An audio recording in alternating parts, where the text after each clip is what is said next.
Cooper got open and caught it. Touchdown, Indiana.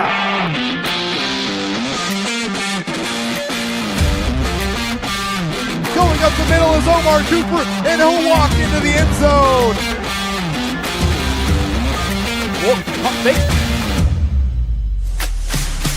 Complete at the 47. Surratt with no one to beat.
Has been felt all throughout the campus, throughout this entire first week of classes being back. You can feel the buzz with all of the students here at Indiana University so excited to pack for the 2025 season. We can't wait. I mean, it just seems crazy how much buying you're into this program in such a quick turnaround. And, you know, the man at the center of it, Curt Cignetti, into year two. I mean, you can feel the buzz. You can feel the energy. And what he did in year one is improbable. Joe, Indiana football won the big games last year. They made the college football playoff, and did it end the way that Indiana won 2 at Notre Dame? No, 27-17 loss. But what it did was it brought them up to be prepared for this upcoming season. They got transfers that we'll talk about later in the show. They kept guys that they needed to keep that we'll talk about later in the show. And we'll talk about what they lost this season. But Joe, this is looking like another good year for Indiana football. We have a lot to discuss in this episode. But before we get into it, I was able to sit down with the man at the center of this Indiana football program, the head coach, Curt Cignetti. Let's take a look. I'm here in the team room at Memorial Stadium, joined by none other than the head coach for Indiana football, Curt Cignetti. Curt, thank you so much for taking the time. How are you doing? Well, I'm doing okay. You know, we had scrimmage 2 yesterday, so camp is getting ready to break and start preparation for our first opponent, ODU. And, you know, camp's a grind, but everybody in this business loves football, so one day at a time, get better. By the time that first game starts here against ODU, it'll be about a month since fall camp started. I mean, how have you seen your team grow from that first practice to really now and leading into that game? We've improved, and we've improved daily. We've been fairly consistent. But we still have a way to go, I'll be honest with you. You know, before we run out on that field for the first game, we've got some areas we've got to clean up and then put a game plan together, offense, defense, special teams. And I'll be real interested and excited to see how we respond from the first play to the last play in the opener. You've been in coaching for, you know, over 4 decades. Football's been in your life pretty much that whole time. You've dealt with off seasons before. I guess what's different about this one? How has this one felt in comparison to others? Do you feel more at home now that you have that, you know, contract with here in Bloomington, here at IU? Well, we love Bloomington and Indiana and President Witt and Scott Dolson. You know, the people I report to, you know, I'm really appreciative of their commitment, what you got to have to be successful. I guess the difference in the off season this year compared to a lot of other off seasons is just everything going on in our industry and the unknowns. But so in that regard, I guess it's more of the same. You know, the last 5 years in this business, there have been a lot of changes. You've mentioned in press conferences how trying to get over the inconsistencies in practice and being level to play consistent ball. I mean, how long does that really take through fall camp to get consistent good reps, consistent good football being played where you are like, this team is ready for a game? Well, I mean, you know, you need every practice, utilize them. But I think the key to the drill is you got to build on your successes in season and get better. And then when you start stringing together those wins, you got to avoid complacency. And if you do have a setback, you've got to learn from it and come back stronger. So the guys are tired of practicing against themselves, and it'll be good to go out and play a game. This is a team built a lot on culture, and there are 3 words you've kind of etched into the culture of this program: fast, physical, relentless. Obviously, I can Google those words, but in the Curt Cignetti definition, what do those words mean to you and really in the football sense? Well, you know, we try to teach, we're very process-driven in everything we do. How you do something is how you do everything. You got to have high standards and expectations to meet those standards and accountability. The way we play the game is pretty much the same way, 1 play at a time, 6 seconds a play. Every play's got a life and a history of its own. On to the next play. You know, we want to play fast, we want to play physical, and we want to be relentless. But we also want to be smart, disciplined, poised, and not affected by success or failure. Okay, on to the next play, and never satisfied till the game's over. So if you can get everybody playing that way, 11 guys doing their job, you know, it's not addition, it's multiplication. And that's key to the drill. This is a combination, like a lot of teams in college football, returnees, the transfer portal.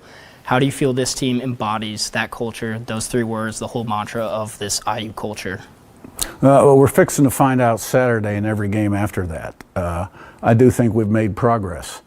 But, you know, there's a lot of new faces on this team. Last year there were a lot of new faces too, but a lot of them I knew because, right, they'd come with us.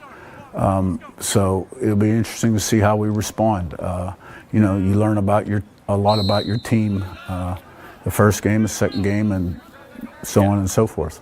I want to ask about that first opponent, ODU. You're not a stranger to playing against them. You're 2-0 against them, and their head coach, Ricky Ronnie, against the Monarchs. I mean, what's kind of expected from them on the first kind of things of tape that you've noticed? What's maybe fans should be looking out for this team of yours?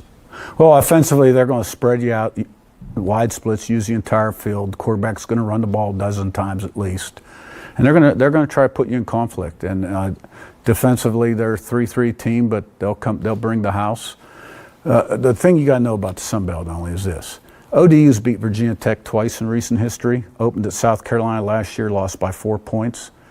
You know, you look back not too long ago, App State beat Texas A&M, Marshall beat Notre Dame, Troy beat LSU, Arkansas State beat Kansas State, JMU's beat FBS teams twice in the last 2 years, and there's more. You know, Georgia Southern beat Florida.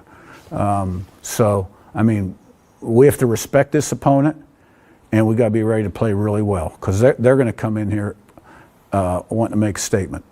But we need to make a statement too. Respect them like pretty much every opponent all this season. Really only got a couple more for you. Student tickets are sold out this year.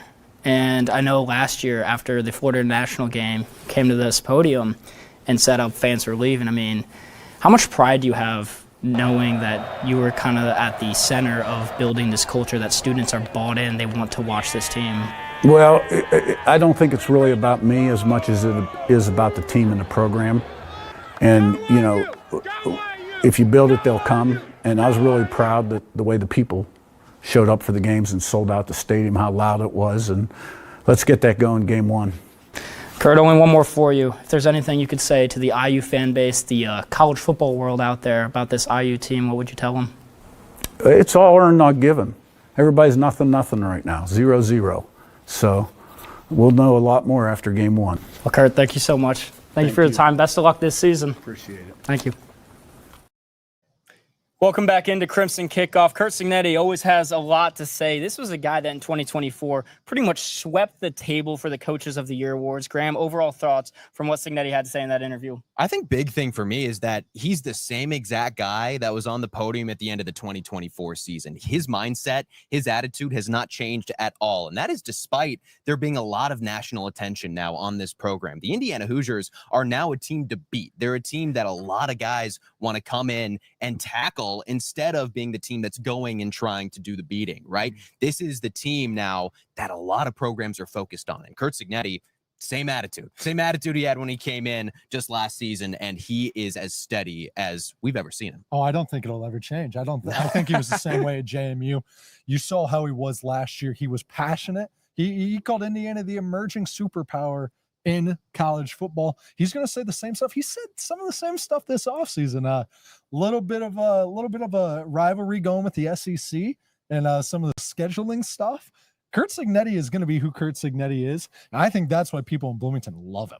I think that is, he has the swagger of a head coach that a program like this desperately needed. And yes, he has a lot to say. Sometimes he kind of talks that talk, but he's backed it up every stop along the way. I mean, he's won at every place. Indiana's not supposed to be an 11-1 team historically. To do that in one season, you know, you can talk a little bit. Joe, you don't get a program out of kind of the dump that Indiana was in if you don't have a little bit of swagger, a little bit of, we don't care about anybody else. Calling some we care shots about as well. us. Calling some shots. That's what I'm saying. Indiana, the only way that they were going to get out of the dump they were in was a guy like Curt Cignetti coming in and raising them out of it. And he's now got players from the portal and from freshman recruiting to kind of back up that talk, right? We saw him put together an unbelievable season. We talked about that. But now he's got some incredible players to buy in to his approach, which speaks, I think, volumes as well to the kind of coach that he is and what he's able to do here, what he's been able to do here in one season. And really not just that, the athletic department buying in. I mean, he signed the 8-year, $72 million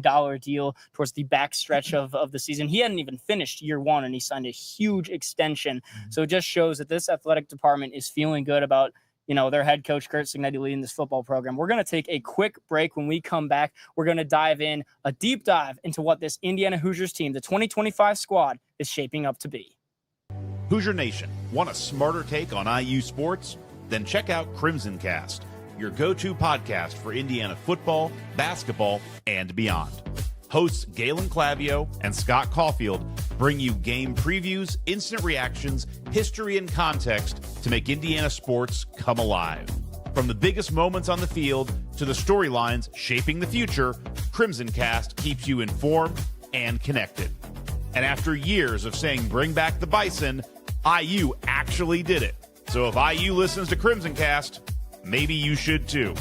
Just search Crimson Cast on Spotify, Apple Podcasts, or YouTube. Like all college football teams, especially in the modern age, the transfer portal is going to be used. You have guys graduating, you have guys leaving, but an important thing for this Indiana team is the guys they have returning. There are some big names. Arguably the best players on this team are people that are coming back, and a lot of them are guys that were at JMU with Curt Cignetti. Grant, I know you got a guy to talk about. You take it away. Yeah, I'm starting in the wide receiver room. We're going to talk Elijah Surratt for just a bit. Elijah Surratt on quite a few award watch lists for this 2025 season, and for good reason. In 2024, led the Hoosiers in receiving yards, receptions in general, receiving touchdowns. He was phenomenal. The big two storylines that I'm going to be looking at when it comes to Elijah Surratt is A, that he's playing for his fourth different starting quarterback in 4 years now with Fernando Mendoza. Mendoza will be his fourth in as many years.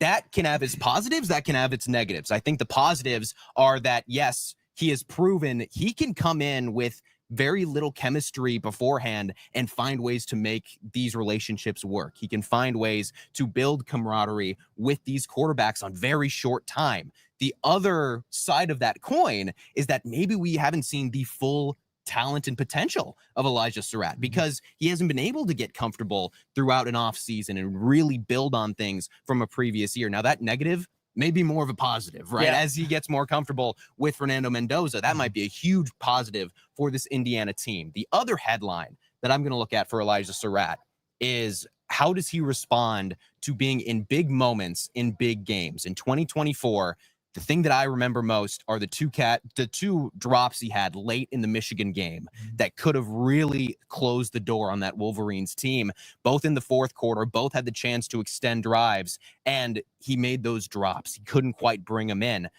I think he's got that experience now. He's bringing that into 2025. Elite athletes, unlike us, are able to make those adjustments, and I think it's going to be really, really exciting to see what this wide receiver can do. I don't think you're too familiar with Thomas Crow's ability to get the deep ball. Come on now. I'm sorry. Hey, well, we'll talk about that later. That's in the second half of the show. Graham, one thing I want to talk about with Surratt, he is not even considered, he's not the guy in the Big Ten in the receiver room. You look at Jeremiah Smith of Ohio State, there's so much noise about him. Can he win a Heisman? Is he going to be, just the guy, right? What do you think that does for Elijah Surratt's confidence to have that in the back of his mind of, nobody buys it for me in the Big Ten. They're looking at that kid. This is a guy that is embodied the culture of what this team is about, because he started playing FCS ball. That's where he first was. Yeah. When we were freshmen in college, he was a freshman at St. Francis, PA. Cignetti brought him over to James Madison. He followed him to Indiana, and he's been able to put up productive numbers and be a wide receiver one at the Big Ten level in just 1 year. I mean, it's an exciting time for that wide receiver. Thomas, I've got 4 words for you. Chip on his shoulder. That's what I think he's bringing from all of that. I mean, enough coming from an FCS team like Joe mentioned from James Madison. That's going to give him a boost in 2024. I think being left off of some of those other bigger watch lists will give him a lot of juice coming into 2024. I'm just really glad you were able to count Chip on your shoulder in one hand. That was better on the than fly Charles too. Barkley I had to do it on my leg under the table. Okay, I missed that.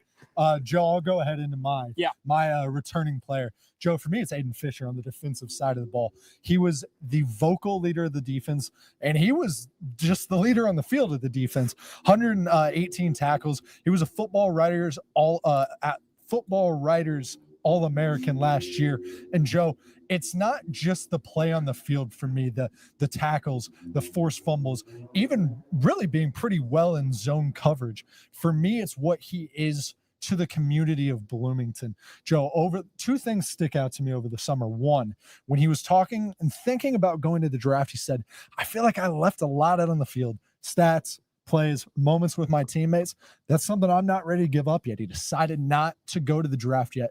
The other one, Joe, a family in Bloomington lost their mother and their wife. Young kids and a husband lost an integral part of their family. And Aiden Fisher stepped up, sent him a bunch of merchandise, got him tickets. That's what it means to be an Indiana Hoosier to him. And I think that's why the community has accepted him so much. I think he is one of the favorite Hoosiers on the field.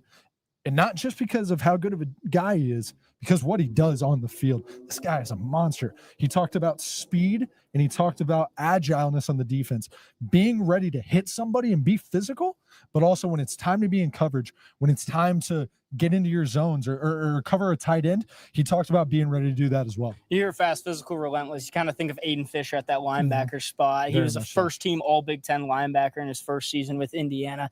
This is a guy that he's so poised to, and he's so vocal, and this whole defense really leans on him. There was a lot of talent on all 3 levels of the defense, and they look to Aiden Fisher. And we've been talking to defensive linemen. They said Fish is always calling out, telling us what to do, telling us what's happening. This is a film junkie, kind of, it might be a long shot, but a Luke Kuechly-esque kind of guy. He's always in the film room. He flies around the field, and he's just a very humble and just well put together person. You guys, what I maybe love most about Aiden Fisher is the gamesmanship that he brings to literally every single day, every single practice. When we talk to him in media availability, the one thing he said when we asked him about how excited he was to play against real competition was, man, I'm just excited to not talk trash to Pat Coogan anymore. He and Pat Coogan, it sounds like, have been going back and forth. Notre Dame guy, you beat him in the play. Yeah, that's right. Yeah. Coogan had a lot to say to him, I imagine. I'm sure. I would as well. But man, he brings the energy day in and day out. It's so fun to watch. It's just fun to be around. He walks into media availability, and it's like everyone gets excited. This guy just brings the best out of everyone. Very much so. And he's gone to both Big Ten media days when Curt Cignetti's been here. Went to the one in Indy last season and was in Las Vegas. That was a whole thing. Las Vegas and Big Ten, that's the crossover that needed to happen.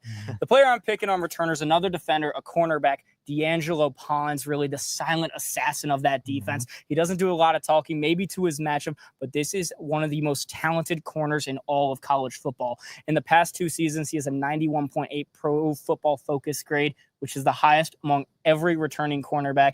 He was voted the 4th best corner in ESPN heading into this year. And obviously we know the iconic play, the pick 6 against Washington, the rolling out of the big red carpet, and just the presence that he has as a corner. He's not a big guy. He's 5'9", 170, 180 pounds, but he can hit hard, which is something that you don't see a lot from a guy of his stature. He reads well in man coverage. He reads well in zone coverage. This is a guy he was saying, I hate when people catch the ball. I don't like catches. Even if I'm in cover 3, I don't want to allow the hitch. That's maybe some psycho mentality, but that's the mentality you need as a cornerback one, that goldfish memory and just a relentless approach to the game. Joe, he's also a big game player. He had the interception against Riley Leonard in the college football playoff last year. Look for him to do that again.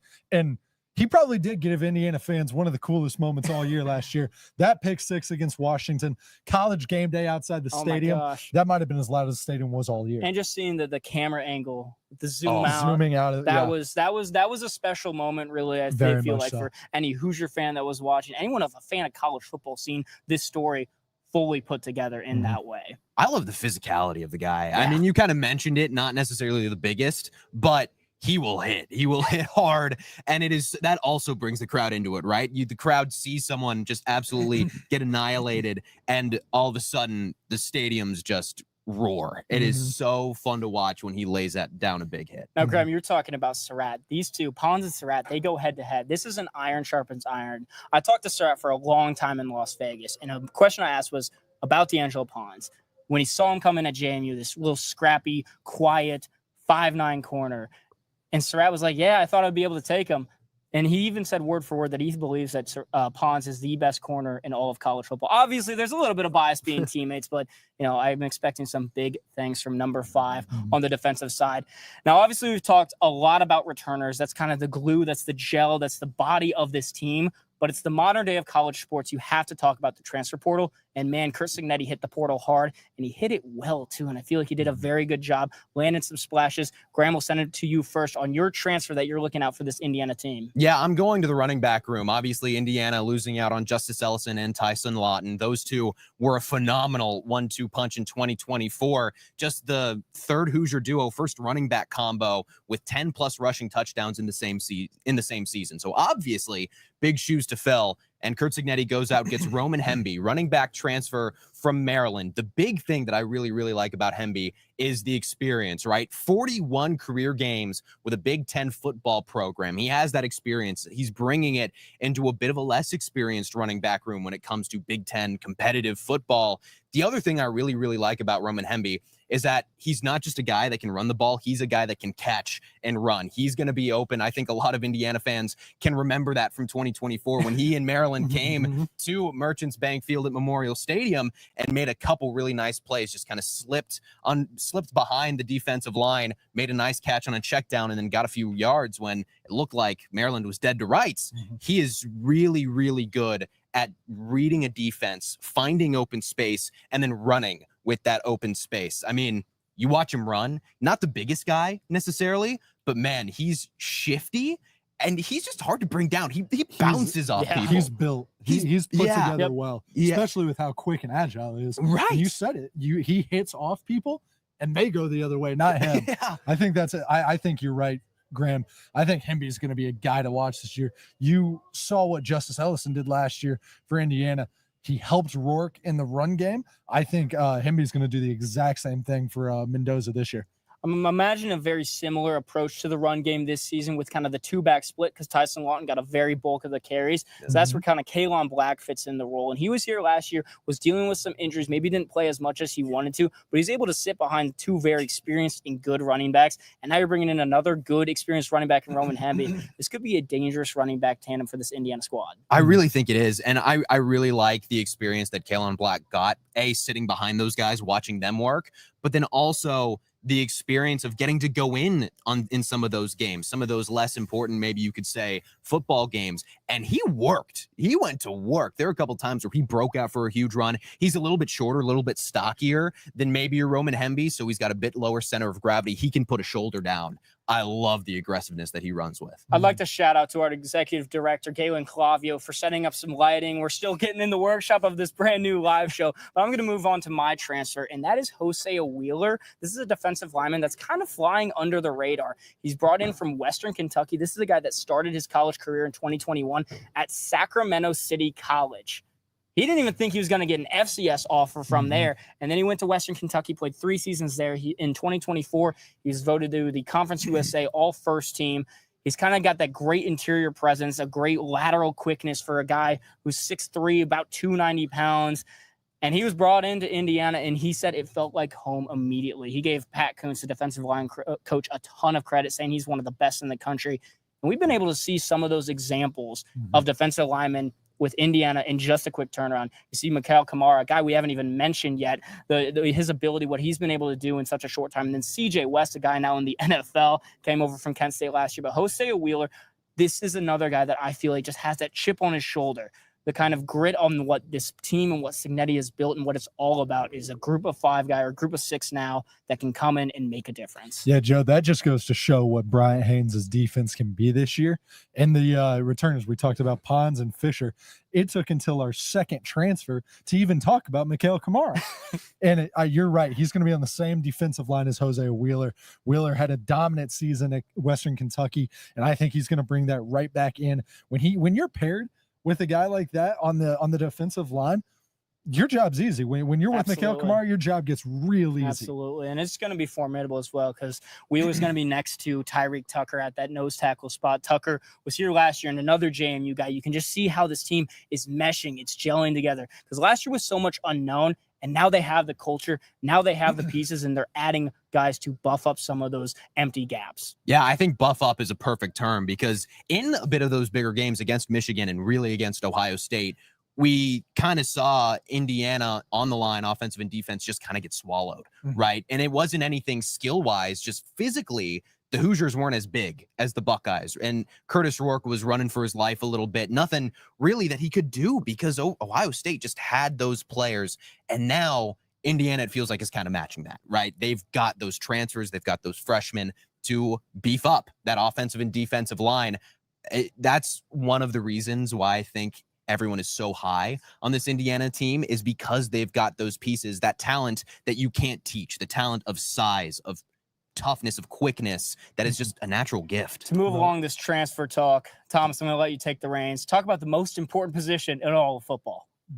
Indiana did get a transfer at quarterback, correct? I believe so. His name is Fernando Mendoza. Let's talk about Mendoza for a minute. He went to Cal last year, 68% completion percentage, 3,000 yards, 16 touchdowns, 6 interceptions. Guys, this guy is tall. He's slender, but man, he just has a cannon. He watching film of him is fun. He slings it across the field. We talked earlier, his brother Alberto is on the team. Big reason why he came here. I want to watch this highlight here for a second. Watch him escape the pocket, improvise, get his eyes downfield. He's not going to do this a lot. He's not going to do this every game, but he gets his legs involved. And this is what's important to me, the improvising, getting out of the pocket, keeping his eyes up, and finding a receiver. Guys, this is another big one. Man-to-man coverage, it does not matter who is guarding the receiver because Mendoza has angles everywhere where he throws the ball. I want to talk about zone for a little bit. Zone, he struggled in a way last year. In zone, he has the ability. He's dangerous over the middle of the field because he, like I said, he just slings it. But he doesn't always get his eyes in the right spot. He kind of anticipates where the linebackers are going to be. And then in film, he made a couple passes where he threw it right to the linebacker. And you're saying to yourself, he never saw that guy. Guys, Fernando Mendoza is going to be a special, special Big Ten player. I'm excited to see what he can do. He controls the field. He uses his legs when he needs them. And man, he's got one of the best arms you're going to see in college. I mean, we watched last season Curt Cignetti grab a guy from the MAC in Ohio and turn him into pretty much a Heisman candidate in Curtis Rourke up until he got injured. And not to mention, he was playing on a torn ACL all season long, just got it fixed before the NFL draft. To have a guy like Mendoza, kind of the raw talent, more of the power conference experience, it's going to be kind of an exciting time seeing what he's potentially able to do. And he has some talent on that outside. We've already mentioned Surratt. Joe, I mean, he got sacked 42 times last year, 9.5% drop back rate of getting sacked, one of the highest in college football. Now he's protected against really pretty good offensive line. Getting sacked 42 times at Cal, and he still won 6 games. Yeah, and he still stayed healthy, right? He's built. He may not look like it because he's pretty tall. He can kind of look slender, but he's built. He can take a couple hits. I mean, man, he did last season, and he was able to really give his all every single game. That's what I love, that he is just an emotional, physical guy that loves the game of football, loves his team. I think back to Cal's game against Stanford. I get giddy every time I talk about it because it might be my favorite moment from the 2024 season. Fernando Mendoza was interviewed.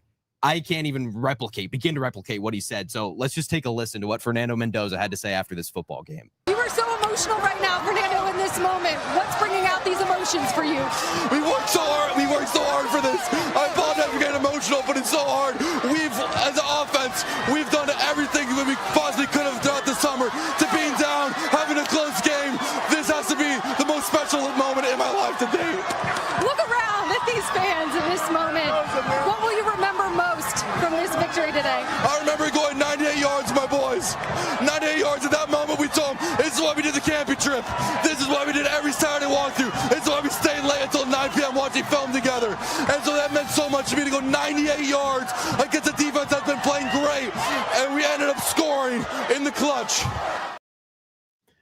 I just don't think it gets much better than that. It does not. The emotion, we didn't really see that with Curtis Rourke in 2024, right? So I love how much emotion he plays with. He wears everything on his sleeve. He seems like the kind of guy that can be a great, great leader as he gets to know a team better. Graham, NFL scouts are looking at this guy as potentially a first-round pick. He reminds me of Drake May. He's not going to use his legs as much as May, but he's got the cannon. He's smart. He gets around well. He improvises well. Guys, with a good offensive line, as the cheerleaders behind us get loud, hyping up Mendoza, with a good offensive line, with good receivers, and with the offensive mind that we have here, or that Indiana has here in Bloomington, I'm going to say now I think Mendoza has a real shot to be a Heisman candidate. Mendoza has plenty of the talent, and I just want to go back. Can't believe that Cal and Stanford is an ACC game. It still doesn't sit right. We've already had this for a whole year, another year, but that is an Atlantic Coast Conference game. But like you mentioned with Rourke was more stoic. He was more just kind of did his job, soft-spoken, was able to lead drives down the field. I mean, you can kind of tell Fernando, he's got the energy. He's got the passion for and not that Rourke didn't have the passion, but you can kind of hear and see it in his eyes more so. Mm-hmm. And with Mendoza, having his brother here right off the bat, I mean, that was easiest recruiting job ever that Cignetti could have done. And you pair the brothers together, it makes him feel so much more at home. We were able to talk to him in the spring, and he just felt comfortable right off the bat. And that was in March, and he'd only been there a few months, and, have a whole offseason, entirety of fall camp, a week of prep before that first game, and he's feeling good, and he does have the talent on the outside. We didn't even talk about Omar Cooper. He has talented receivers to work with, great running backs, and if you want to touch on the O-line, we can do that for a bit. Yeah, I just want to talk. We don't have to hit on all the losses, but I do want to talk about Mike Kadick leaving the offensive line. I think it's going to be. It's never a good thing when you lose a guy like Mike Kadick, a leader, a dominant player at center. But you got to think. Bringing in Pat Coogan on the offensive line, you have Zen Michalowski on the right side of the offensive line playing right tackle, and Carter Smith, who had a big year last year. I think Carter Smith's going to be an all Big Ten kind of guy. And listen, we talked about it 40+ times that Mendoza got hit last year. Cannot let that happen again. Yeah, and we talked about a little bit ago that these are the kinds of players that Cignetti has now brought in to play in that position to match up with Ohio State's line. Would you call them beef up guys? Yeah, beef up the line a little bit. Beef up guys. It's always a good one. I mean, when it was announced that Pat Coogan was coming to Indiana, that kind of felt like when it all clicked, right? Mm-hmm. Oh my goodness. Mm-hmm. Someone from a national championship playing team is transferring to Indiana University to play with these coaches in this system because of the belief, but also because he can provide something that the team didn't have last year, and that was that raw physical talent. Very much so. You can tell that this roster is hungry and ready for their first game, and we still got to talk about that week 1 opponent. But before we do that, our very own Grace Lesher has a story on a new store in a familiar place. Don't go anywhere. 1, 2, 3. As Hoosiers come back to campus for another school year, they are of course also gearing up for another football season. For home field apparel, it's no different.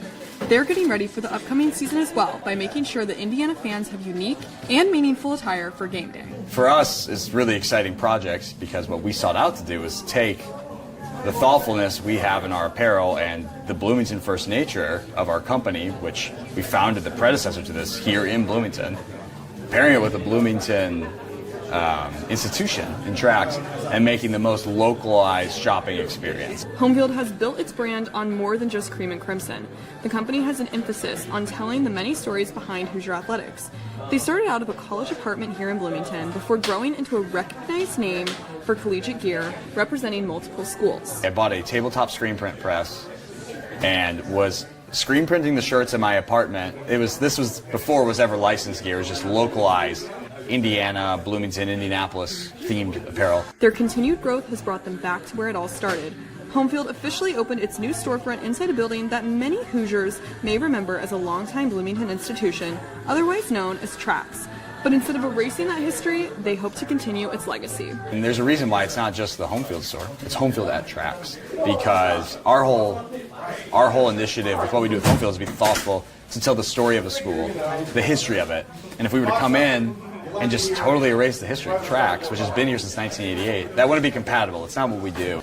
Want this store to become an experience, not just for the fans and the customers, but also for the players, and being able to bring in top recruits and really show them the best that Bloomington has to offer. Homefield at Trax has wrapped up its opening week festivities, but the excitement isn't slowing down. There are still plenty of Indiana staples and unique Hoosier collections for fans to show their pride all season long.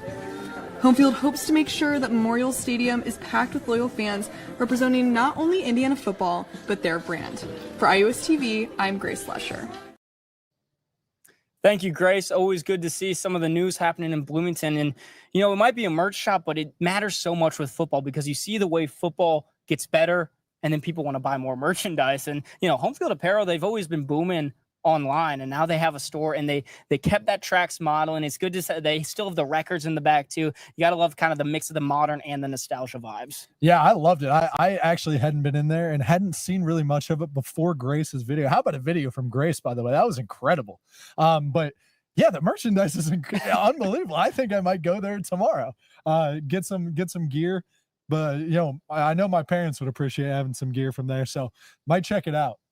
We do have an announcement from the Curt Cignetti show that was Don Fisher earlier in the hour from 7 to 8 that Cignetti named Khalil Benson the starting right tackle for the Old Dominion game. And speaking of Old Dominion, we have our very own Brooks White previewing the Monarchs.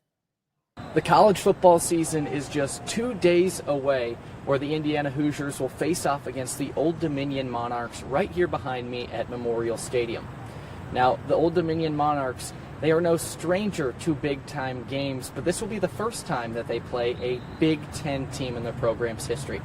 Six-year head coach Ricky Ronnie is no stranger to Curt Cignetti, as they had many battles in the Sun Belt Conference. Now let's hear from him.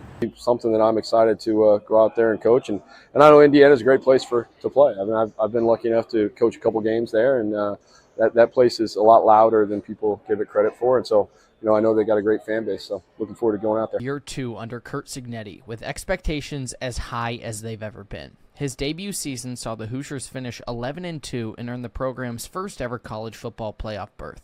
And now the focus is on bringing sustained success in Bloomington. But this opener brings a tricky test in Old Dominion. The Monarchs finished 5-7 a year ago, but with key players returning, they believe 2025 could be a breakthrough season. Leading the way is linebacker Jason Henderson, who is back from injury after setting the school record for career tackles and earning All-American honors earlier in his career. But his return gives ODU one of the best linebacking corps in the Sun Belt. On offense, sophomore quarterback Colton Joseph is a true dual threat. He ran for nearly 650 yards and 11 touchdowns last season, while completing 60% of his passes. He's supported by running backs Devin Roche and Bryce Duke, who both averaged over 6 yards per carry. The receiving core is young, but junior college transfers Ja'Cory Thomas and Trey Brown are expected to play immediately. The offensive line is anchored by all Sunbelt tackle Zach Barlev and veteran Stephon Dubose-Bourne, giving this unit some stability. So while Indiana comes in as the favorite, Curt Cignetti knows from his Sunbelt background at James Madison that Old Dominion is not a team to overlook.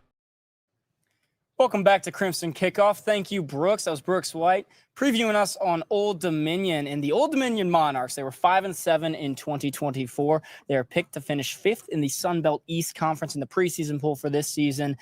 And we've heard Cignetti talk a handful, 4 or 5 times now about do not take these Sun Belt teams lightly. And I mean, he should know he did come from the Sun Belt Conference, but some things that stand out are quarterback Colton Joseph. Thomas, you want to touch on Colton Joseph? I mean, this is a dual threat guy. Yeah, I'll touch on Colton Joseph, but the thing that sticks out the most to me is I'm glad we have Brooks White on our team because that guy knows college football. That was awesome. Colton Joseph, Joe, he uses his legs very effectively. He had over 600 rush yards last year. He also had 1,600 passing yards, 11 touchdowns, 11 on the ground. He's going to, and Aiden Fisher talked about it. Aiden Fisher talked about how difficult it is to go against a dual threat quarterback like that. You got to keep your eyes up at all times. Even when you think you have him covered, you play 23 seconds of good defense and then he gets out of the pocket and hits a buzzer beater on you. You have to play him with your eyes up. You don't have to spy him at all times, but you have to have everyone alert that he's going to get his legs involved. It's always those extra reads looking at with a mobile quarterback like that. And his head coach, Ricky Ronnie, he's really high on him. I mean, this is a guy that won the starting role during fall camp. He only played 9 games last year, but it's come into his own a little bit, put on 10 pounds of muscle. So he's beefed up a little bit. Word of the day is beefed. And it's just his ability to kind of go through the reads, go through the progressions. He's feeling more accurate and more consistent. That's the biggest thing for a guy like him. He kind of has this gunslinger role. Last year, he had a wide receiver, Isaiah Page, deemed him the nickname Cowboy Colt. This kind of has that Brett Favre run and sling the rock down the field. But Graham, what are you noticing from this ODU team? I think we got to look at the defense for a little bit. I mean, look at one very specific linebacker that they're getting back from a 2024 injury, suffered an injury in week 1. That's Jason Henderson, linebacker, 2022 second team All-American, 2023 first team All-American. That's not all. There's a lot more from where that came from. 439 career tackles. That's an ODU record. This guy is a machine. He makes reads pretty much flawlessly. He makes unbelievable tackles. Again, physical player, very Aiden Fisher-esque, leader of the defense, the quarterback of the defense. This guy is a stud, and the Monarchs have got to be so thrilled to be getting him back after an injury. Graham, he had 189 tackles 2 years ago. Are you kidding me? I'm not kidding you. Of the NCAA record. 189 tackles is out of this world. That's, I mean, I wouldn't want to line up against him. He's going to hit you a couple times. And a lot of times with tackles, you can treat that as maybe empty stats, like, oh, you're allowing 10 yards, and that's just the guy making the play. But in 2023, he had 19 and a half tackles for loss. He is finding the backfield. He is shooting the gaps. And this is a guy we were talking to Carter Smith. Is there anything different about blocking when you have these linebackers because they run that 3-3 set? And Carter Smith gave us a very basic offensive line answer. Like, we block the first guy. We can get him, we'll go get the second guy. So, I mean, Jason Henderson, guy to watch out for. The biggest thing with him, though, is his health. Can he come back maybe not 100%, but 90%? Because that's a tough knee injury, tough lower body injury that he suffered last season. And, I would love to be able to see him play at his full capacity because that's a great linebacker duo that we're getting to watch. Right. I mean, Aiden Fisher, Jason Henderson, it's almost hard to pick who's the better option right there. Right. I don't want to be the guy to do that pick. Not at all. Hey, Joe, I do want to talk about one thing that is a concern for ODU. This is a double-edged sword. One, it's painful for their offense, but two, it just kind of makes you wonder where college football really is right now. They have 2 catches returning from 1 receiver last year. That's 3rd lowest in the nation, only behind Stanford with 1 and Utah State with 0. They just have a lot of work and they got to do. Colton Joseph is going to have a lot of chemistry built. Hopefully he did it this offseason for Ricky Rainey, or it's going to be a problem. It comes back to the conversation we had regarding Elijah Surratt just a moment ago, where Surratt playing for his 4th different quarterback in 4 years.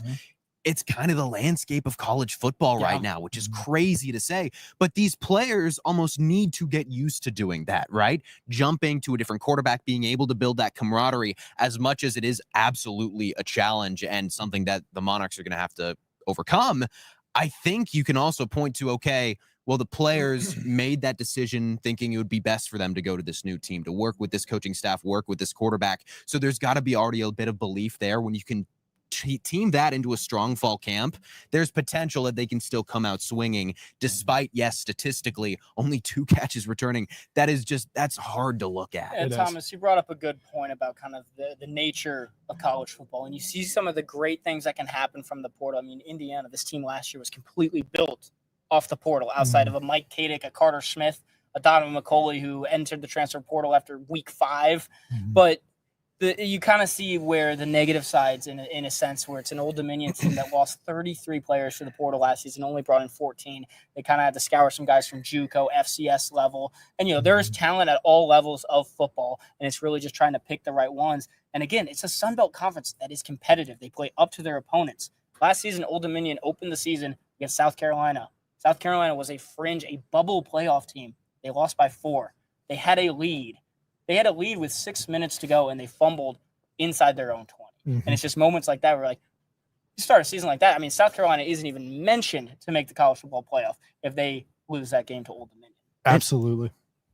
Oh, I thought you were building off there. No, he just hit it right. I didn't want to jump over you. No, not at all. I think, too, something to go along with that, we heard Aiden Fisher say he's been on the other side of the coin, right? He's been the FCS team trying to go and make noise week 1, take down the overdog, take down that national team with a lot of eyes on it. That is a huge motivator. These teams are coming with a lot of juice being like, we want to go beat Indiana because they are expected to win. The Hoosiers are expected to take down ODU by 1 million, right? But ODU is going to be like, no, you're not. We're going to flip the script. We're going to have a lot of fun with this. They are going to bring their A game because they're the underdogs. The underdogs that one of by far the best stories in sports, the underdog stories, they've got so much juice. But Graham, if there's one guy in college football who is not going to allow his team to come out and lay an egg against a Sun Belt Conference team, it's Curt Cignetti. He has talked about it all week. This is a competitive team. He told the story about South Carolina. He told the story about Virginia Tech. He had a great memory. He really did. That was impressive to watch. But he's not going to let his team come out because he's been this team before. Like you said, like you both said, Aiden Fisher talked about it. I don't think Indiana comes out laying an egg. I think Indiana comes out in a beautiful, beautiful stadium that's going to be filled, and I think they come out strong. Weather is looking quite nice on Saturday, and sold out student section as well. I mean, who could imagine just 3 years ago, you're like, oh yeah, the student section will be sold out. I mean, football was an afterthought at this school, not to even people put it struggling lightly. to get tickets. Exactly. It's unbelievable. Exactly. We do have to talk about schedule. And the non-conference schedule is always a talk in college football. And I mean, we see what the SEC just announced just a few weeks ago, how they are going now to just 3 non-conference games. But let's look at that Indiana full schedule on the season moving forward. And then we're going to make some schedule predictions, some record predictions for the Hoosiers. You see the 3 non-conference game to start the season. Old Dominion, Kennesaw State, and Indiana State, the FCS team. That's a Friday night game. But then the gauntlet 3 in a row, that Illinois game, that the fireworks are going to be on that one, that it can arguably going to be a top 15 matchup. And then the 2 back-to-back road games, 2 of the toughest places to play in the country, Iowa and Oregon. You got the middle stretch of the season, Michigan State, UCLA, and at Maryland. Teams that are still looking to find their footing, teams that are going through a lot of new changes like UCLA and Michigan State, both with second-year head coaches. Maryland trying to kind of refined their position in this new Big Ten. And then the backstretch of the season, the Penn State, you can't write a better story than a Penn State game. I imagine Happy Valley is going to be bumping. Wisconsin, always a team that can be trifled with, an old school run the ball team that's trying to adjust to an air raid. And then Purdue Boilermakers, a lot of unknown with them having Barry Odom, first-year head coach, but we all remember where we were at the 66-0 last season, right after Thanksgiving. Yeah. I was right over there. Yeah, no, I remember exactly where I was. Yeah, so with that being said, you see the schedule right there. I want to go down the line and make some record predictions. Indiana Hoosiers on this 2025 season. Can they replicate a historic year, or are we going to see a slip? Oh, man, I'm starting. I think that we are going to see a big repeat in terms of record. I think we're going to get double-digit wins. I'm going to be the optimist of the group. I'll let you two be the party poopers over to my. We didn't even say it. Yeah, we haven't spoken words yet. I think the preseason is looking pretty good. I think that Illinois game is going to be a really good test. I think they get it right. I think they nail that. The slips are going to be, in my mind, Oregon and Penn State. Just 2 really hard places to play.